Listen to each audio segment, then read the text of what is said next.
401 शब्दों की संपादकीय डिक्टेशन शुरू होगी 5 सेकंड बाद।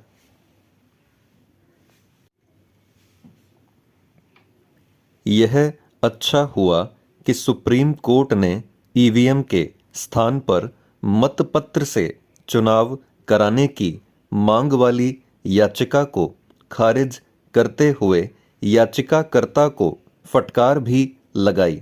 और भी अच्छा होता कि उसकी ओर से इस तरह की याचिकाएं दाखिल करने वालों को हतोत्साहित करने के लिए कुछ कदम उठाए जाते, क्योंकि रह रहकर ऐसी याचिकाएं सुप्रीम कोर्ट में दाखिल होती रहती हैं, जिनमें ईवीएम में कोई ना कोई खामी गिनाकर उसे संदिग्ध बताया जाता है।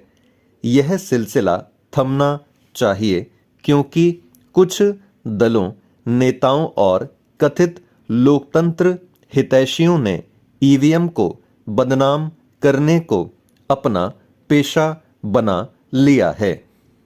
सुप्रीम कोर्ट ने यह सही कहा कि आखिर चुनाव हारने पर ही ईवीएम की शिकायत क्यों की जाती है। यह प्रश्न केवल याचिकाकर्ता के ही इरादों को बेनकाब करने वाला नहीं है, बल्कि उन नेताओं के दुष्प्रचार की पोल खोलने वाला भी है जो महाराष्ट्र के चुनावों के बाद ईवीएम को लेकर हाय तौबा मचाने में लगे हुए हैं।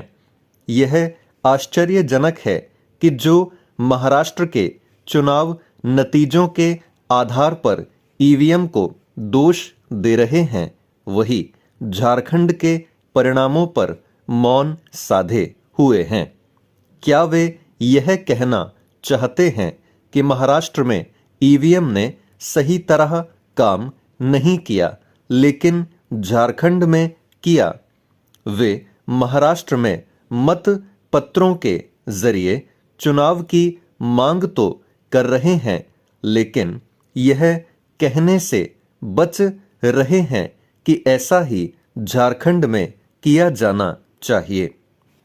बीते कुछ वर्षों में ईवीएम को विश्वसनीय बनाने के लिए अनेक उपाय किए गए हैं, लेकिन उस पर हार की खीज निकालने का सिलसिला थम नहीं रहा है।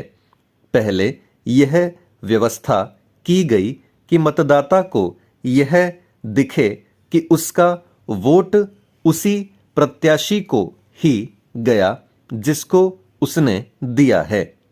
इसके बाद मतदान पर्ची यानी वीवीपैट की व्यवस्था की गई। फिर एक निश्चित संख्या में वीवीपैट का ईवीएम में दर्ज वोटों से मिलान किया जाने लगा। इस सब के बाद भी सदा असंतुष्ट रहने वालों को चैन नहीं। अब वे यह नई शिकायत लेकर आ गए हैं कि इस्तेमाल के बाद भी ईवीएम की बैटरी 99% कैसे दिखती है।